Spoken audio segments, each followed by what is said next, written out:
আসসালামু আলাইকুম। আমার শখের রান্নাঘরে আজকে আমি অনেক কিছু রান্না করব।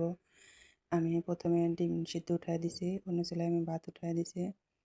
দেখেন আমার ডিমটা সিদ্ধ হওয়ার জন্য হচ্ছে আমি এদিকে ডাউল রান্না করব। ডাউল সিদ্ধ তুলে দেবো, এই জন্য ডাউলটা সুন্দর করে দিয়ে নিলাম। দেখতে দেখতে আমার ডিম সিদ্ধ শেষ। এখন আমি ডাউল সিদ্ধ উঠায় দেব।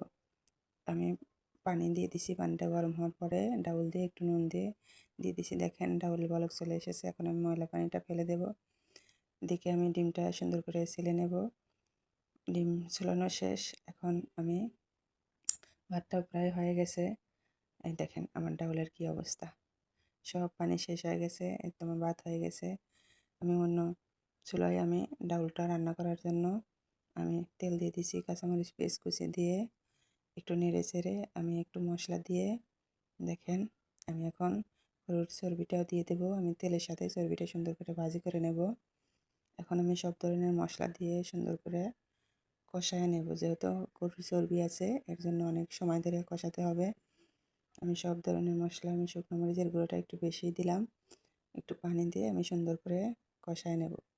কষানো হয়ে গেলে তারপরে আমি ডাউল দেব। আমি অন্য চুলায় শুটকি মাছ রান্না করব, এর জন্য আমি কাঁচামরিচ পেঁয়াজ কুচি সাথে শুটকি দিয়ে তেলে সুন্দর করে আমি ভেজে নেব।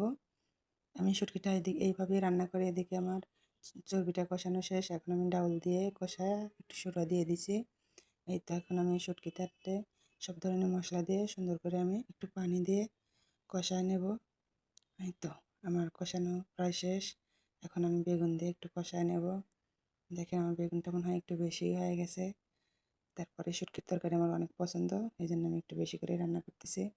এই তো দেখেন আমার ডাউলও হওয়ার মধ্যে, এদিকে সন্ধ্যা নেমে এসেছে। দেখেন আমার শুটকির তরকারি হয়ে গেছে। আমি এখন ডিম ভুনা করে নেব। আমি প্রথমে তেল দিয়ে একটু হলুদ দিয়ে ডিমগুলো আগে প্রথমে ভেজে নেব। আমার ডিম ভাজি হয়ে গেছে, আমি ডিমটা উঠায় নেব। এদিকে আমার তরকারি আমি সব ডিশে বেড়ে দিছি। দেখেন আমার ডিম ভাজি শেষ। এখন আমি পেঁয়াজ মরিচ ভেজে নেব।